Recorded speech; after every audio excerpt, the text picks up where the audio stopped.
Bueno, la relación entre Nicaragua y el Vaticano está virtualmente rota. Todo se ha venido dando en función de lo que pasa en Nicaragua. Todo eso, por ahí va, en donde algunos ven los toros desde la barrera, pero otros sí se meten y dan su opinión, como es el caso del Papa. El Papa Francisco comparó al presidente de Nicaragua, Daniel Ortega, ¿sabe con quién? Con Hitler. Pues se ha de imaginar lo que pasó en el régimen sandinista, ex-sandinista, sandinista ya no tiene nada, que controla el país, ordenaron suspender relaciones con la Santa Sede. El régimen de Daniel Ortega en Nicaragua suspendió relaciones diplomáticas con el Vaticano. De esta manera, se interrumpe más de un siglo de relaciones y se eleva la tensión al máximo entre ambas partes.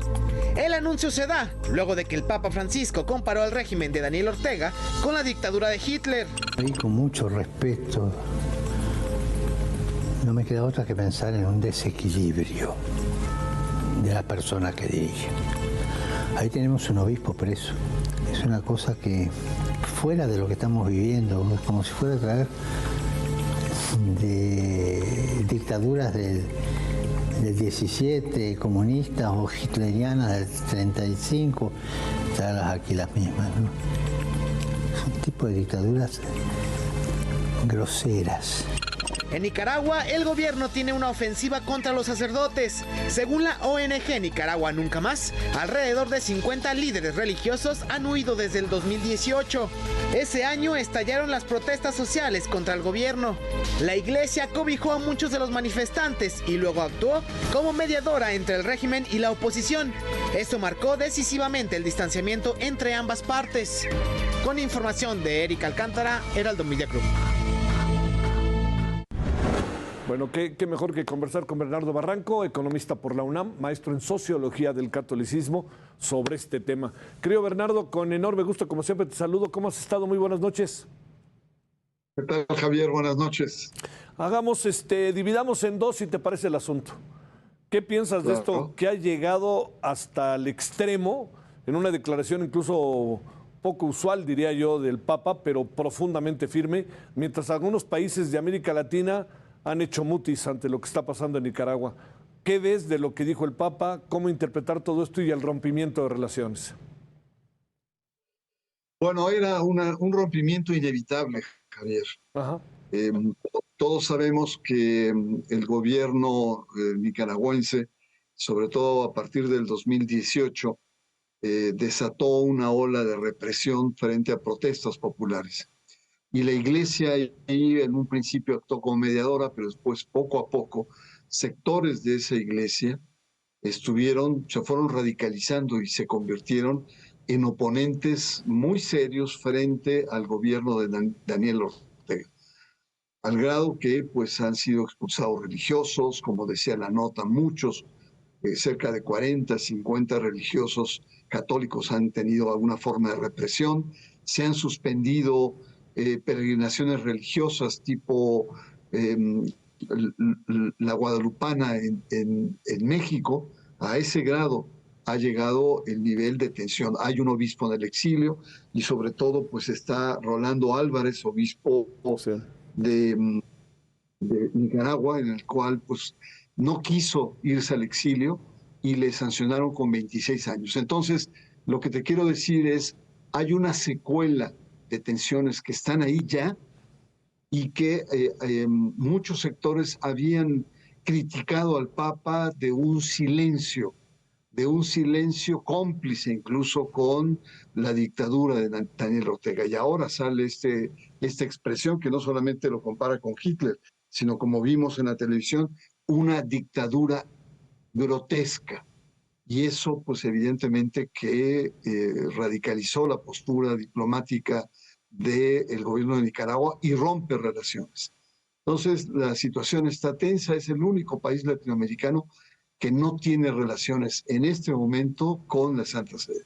Mira nomás. Oye, Bernardo, ¿cómo ves el asunto? Porque también pareciera que hay países latinoamericanos, quisiera poner señaladamente a México, que han mantenido como una especie de singular prudencia respecto al régimen nicaragüense. De esto, ¿qué alcanzas a apreciar, siendo que hay signos concretos como los expresados por el Vaticano respecto al estado interno de las cosas. Sí, indudablemente que hay intereses geopolíticos que juegan y que en este momento han guardado un silencio cómplice con el gobierno de Daniel Ortega. Hay que recordar que Daniel Ortega desde hace mucho mantiene una relación de cercanía, distancia, de conflicto, reconciliación con la Iglesia Católica. La Iglesia Católica en 1978 apoyó a los estudiantes, claro, sectores con la revolución, o sea, fue una revolución cristiana en Nicaragua en 1979. Pero ahí empezaron ciertos problemas, sobre todo con el gobierno de reconstrucción. Obando y Valle, en ese momento, don Miguel, empieza a tomar distancia del gobierno, ya en ese momento coordinado por Daniel Ortega, y el momento más fuerte, culminante, es en 83, cuando en el aeropuerto de Managua el Papa critica, regaña a Ernesto Cardenal. Había varios ministros, sacerdotes católicos en el gobierno y la Iglesia. El Papa Juan Pablo II quiere que se retire. Ya desde ahí empiezan los problemas y en este momento ciertamente la Iglesia estaba un tanto dividida. Había algunos obispos y algunos sectores que apoyaban a Daniel Ortega, otros que se mantenían como el cardenal de Managua un poco como de mediación, y había obispos que estaban en franca oposición. Y a esto uno explicaba el por qué el Papa no había entrado, pero en este momento ya es claro que la Iglesia Católica de Nicaragua está enfrente del gobierno.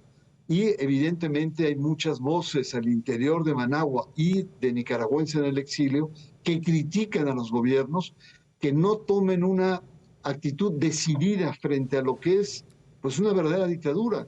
Es decir, Daniel Ortega lleva más de 16 años en el poder, es cada vez más autoritario, está acusado de corrupción, de nepotismo y de represión. Es decir, tiene todas las características. Lástima de ese enorme pasado, sí, revolucionario, etcétera, sí, pero hoy por hoy es un dictador. Sí, sí, sí. Oye, Chile y Brasil, los gobiernos de Chile y Brasil creo que en este sentido han sido los más enfáticos, sobre todo el de Chile, ¿verdad? Claro, por supuesto.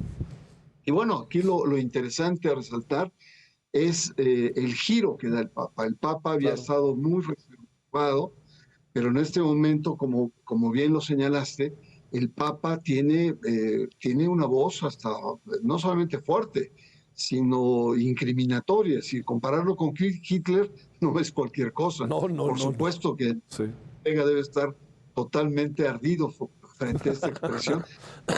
Sobre todo, pues decirle que está desquiciado, o sea, que está enfermo de poder, es lo que quiere decir el Papa.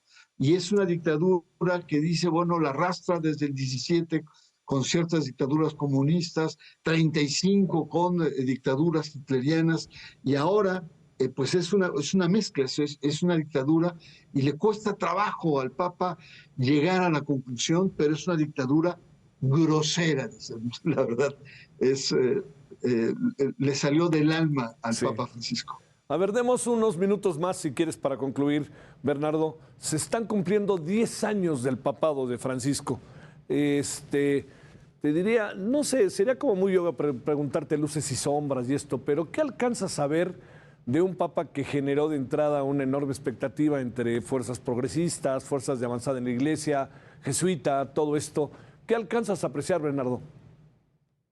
Pues mira, son 10 años que solamente los podemos entender en el pontificado del Papa Francisco en medio de una crisis muy profunda que vive la iglesia. Es decir, el Papa llega ahí en medio de todo lo que se llamó el Batilix, es decir, los documentos que filtraban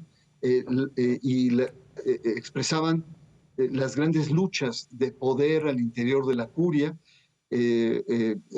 escándalos financieros, escándalos de pedofilia, claro, pérdida de fieles, es decir, una crisis civilizatoria de la iglesia. Civilizatoria quiere decir que la iglesia no alcanza a acomodarse en este momento de la humanidad. Y ahí es donde tenemos que entender el pontificado de Francisco. Francisco llega con una actitud renovada de humildad, de pobreza, de mucha sencillez, y plantea a los pobres como el centro de su pontificado, a los descartados, una iglesia de salida, un diálogo, un diálogo cultural, pero la iglesia sigue con sus inercias, es decir, las inercias de Juan Pablo II, de Benedicto XVI, de una iglesia muy clerical, de una iglesia imperial, de una iglesia principesca, que no alcanza a entender. Y bueno, pues el Papa, no hay de dos, o lo aman o lo odian. Sí. Esto está más que claro. Y entonces ha recibido críticas hasta de hereje, críticas muy fuertes por parte de las derechas católicas conservadoras en el mundo. Entonces, pues 10 años, 86 años tiene el Papa, ¿cuánto va a durar? ¿Hasta dónde sus reformas van a penetrar? Es muy difícil ver la continuidad del próximo cónclave, es decir, hay grandes interrogantes, pero la crisis, Javier, la crisis de civilización que vive la Iglesia está ahí, está presente, no se ha ido, está aguda, siguen los escándalos financieros, siguen los escándalos de pederastia, y el Papa algunas veces se ve rebasado, en otros momentos echado para adelante. En fin, creo que estos últimos años han sido farragosos, además que su salud se ha debilitado. Esta imagen del Papa silla de ruedas ha sido dramática, aunque claro, el Papa muy sabio dice, yo no gobierno con mi rodilla, gobierno con mi cabeza y con mi corazón, están intactos. Oye, Bernardo, a ver, un día que conversábamos del tema decías, el Papa abre puertas, digamos, hasta donde es posible. Trata de que la puerta quede medio abierta y que no se cierre.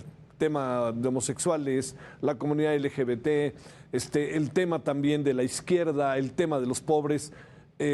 La batalla adentro ha de ser cruenta, ¿no, Bernardo? Allá adentro, en el Vaticano, ha de ser pero verdaderamente cruenta, ¿no? No, totalmente. El Papa ha resistido una serie de embates a nivel de las redes sociales, de intelectuales católicos, de empresas de extracción por su postura ecológica, en fin, el Papa ha resistido, pero como buen jesuita tiene un manejo firme, claro del poder. Esto no hay que olvidarlo, es un hombre que sabe frente a la adversidad manejar el poder. El Papa tiene ya 86 años, es un Papa anciano y tiene como finalidad un mandato que era poner orden y reestructurar la curia. Ya lo tiene, una curia más, digamos, enfatizada a lo pastoral, pero hay que concluir ese periodo. El Papa tiene un legado pastoral de regresar a la actitud de las antiguas comunidades cristianas con la cuestión de la sinodalidad y está preparando un gran evento para el 2024 sobre el tema. Pero ahí enfrenta, no tiene una base sólida, no tiene un consenso en términos pastorales, hay una iglesia inercial, una iglesia clericalizada, pero el Papa combate todo esto. Y finalmente está la sucesión, claro. El sínodo. El Papa ha introducido alrededor de 110, 120 nuevos cardenales. En teoría tendría ya una correlación bergogliana, pero no, el Papa ha pronunciado de chile y de manteca, entonces es muy incierto en este momento quién podría suceder. Entonces son tres aspectos centrales que hoy se coloca en la palestra sobre el pontificado en estos últimos años. ¿Cuántos podemos esperar? 4 o 5 años, si son benévolos con su salud. El Papa ha dicho que cuando ya no dé más, no está pensando renunciar ahora, pero si las fuerzas no lo alcanzan, no tendría ningún empacho en renunciar. Te mando un gran saludo, querido Bernardo. Gracias por tu participación, Bernardo Barranco. Buenas noches. Al contrario, que te vaya muy bien, Javier. Un abrazo muy grande. Para ti, muchas gracias. Y a ver cómo nos va el sábado. El sábado en la noche.